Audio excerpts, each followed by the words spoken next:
भर्गो देवस्य धीमहि धियो यो नः प्रचोदयात्।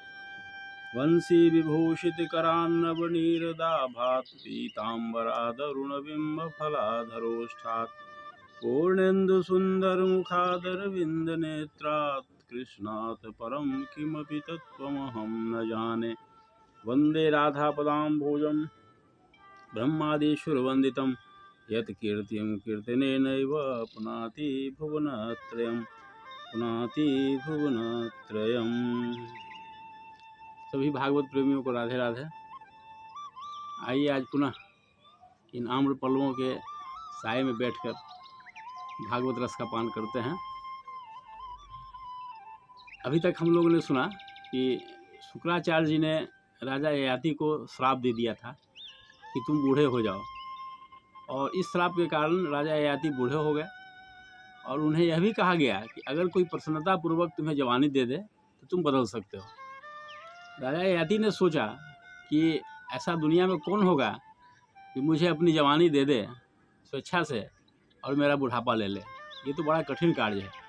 फिर भी उन्होंने प्रयास किया और अपने सबसे बड़े पुत्र के पास गए कि बेटा, ऐसी ऐसी बात है, मुझे अभी जीवन में बहुत भोग भोगना है, तुम मेरा बुढ़ापा ले लो और अपनी जवानी मुझे दे दो।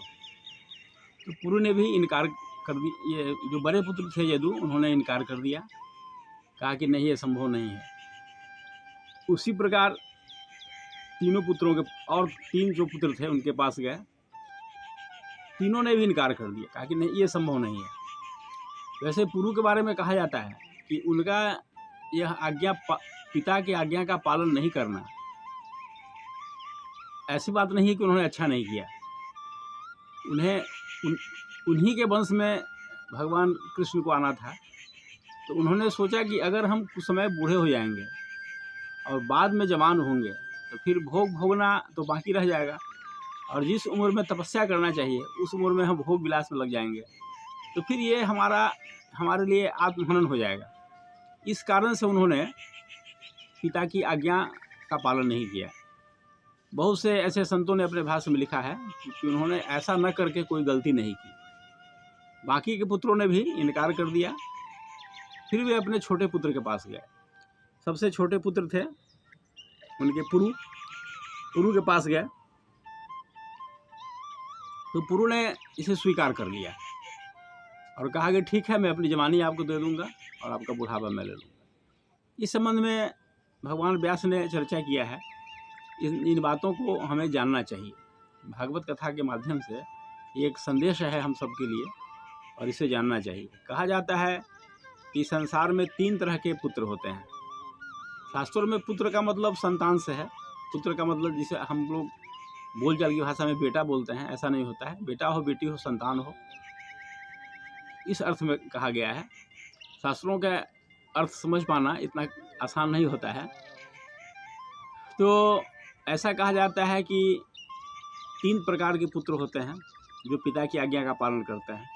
सबसे उत्तम उसे माना जाता है जो पिता के इच्छा के अनुकूल बिना बोले पिता का आदेश समझ जाए कि हमारे पिता की क्या आवश्यकता है और उसका पालन करे। मन की बात समझकर पिता के आदेश का पालन करे, तो इसे उत्तम पुत्र कहा जाता है। मध्यम पुत्र वह होता है जो पिता के कहने से आज्ञा का पालन करे, और निम्न स्तर का पुत्र उसे माना गया है जो पिता के आदेश देने के बावजूद बिना मन से और श्रद्धापूर्वक आदेश का पालन करे। ये 3 तरह के संतान होते हैं, 3 तरह के पुत्र होते हैं। और एक चौथा भी कहा जाता है कि जो पिता के आज्ञा को सीधे सीधे टाल दे, जो पिता का आज्ञाकारी नहीं है, पिता की हर बात की अवहेलना कर दे, उसे पुत्र नहीं कहा जाता है। उसे शास्त्रकारों ने पिता का मलमूत्र कहा है। ये हम सबको जानना चाहिए कि आज और हर कोई पिता है किसी का, और हर किसी को संतान है।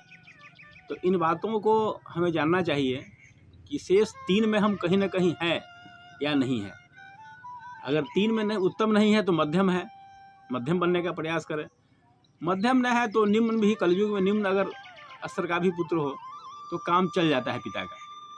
लेकिन अगर तीनों में कोई नहीं हो तो समझना चाहिए कि वह पुत्र नहीं है, वह पिता का मलमूत्र है। ये शास्त्रों में कहा गया है।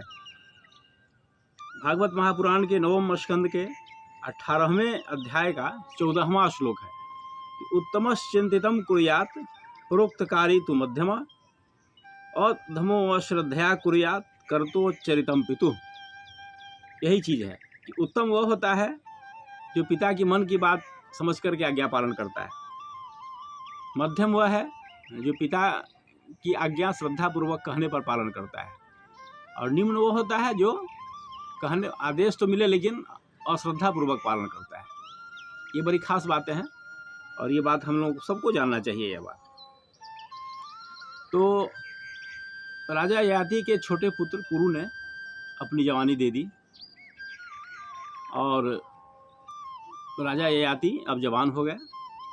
और कहा जाता है कि उन्होंने अपने पुत्र से जवानी लेकर के 1000 वर्षों तक अनेक प्रकार के भोग भोगे। उस समय वे 7 द्वीपों के एक छत्र अधिपति थे। सारे संसार में उनका पालन होता, उनके आदेश का पालन होता था। आज अगर छोटे मोटे स्तर के कोई अधिकारी या शासक वर्ग हो तो समझता है कि हमसे बड़ा कोई है ही नहीं और सबके साथ जो है गलत रीति नीति से पेश आता है। लेकिन वे 7 द्वीपों के क्षत्र शासक थे। अनेक प्रकार के यज्ञ भी उन्होंने किया और 1000 वर्ष तक भोग भोगने के बाद भी उन्हें तृप्ति नहीं हुई। फिर क्या हुआ इसकी चर्चा हम अगले एपिसोड में करते हैं। ओम शांति शांति शांति सर्वारिष्ट सुशांतिर्भवतु।